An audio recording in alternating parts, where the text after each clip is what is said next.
sana ang aking pagsinta.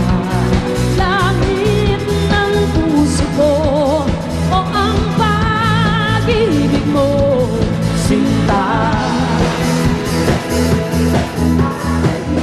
Ay, maraming salamat, Aegis. Nako, Arn, kailangan ipakilala natin yung kapatid nila. Sino? Kapatid nila lagi nasa kalsada. Oo. O, di ba?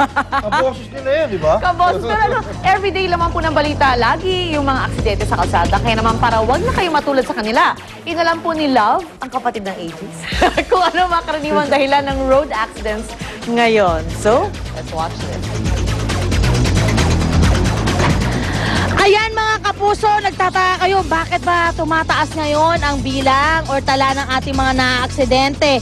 Alam niyo po ba na ang Quezon City po ang may pinakamaraming naitalang aksidente dito sa ating bansa? At syempre ang mga dahilan daw, 90% ng mga ito ang dahilan ay pagkakamali ng driver or driver ang may kasalanan. Ang 5% naman po ay yung mechanical failure o yung tinatawag nating driver sa vehicle defects. Ang susunod naman po na 5% ay road defects o poor road conditions. Ilan din po sa mga dahilan kung bakit karamihan ay kasalanan ng driver sapagkat yung iba po nagmamaneho po ng lasing. Yung iba nagmamaneho na nasa impluensya po ng illegal na droga. Yung iba naman gumagamit ng cellphone habang nagmamaneho. Overspeeding, yung iba nagkakarera, maling overtake, hindi po pagsunod sa batas trapiko. I think yun po yung pinakamatindi, yung hindi po pagsunod sa batas trapiko.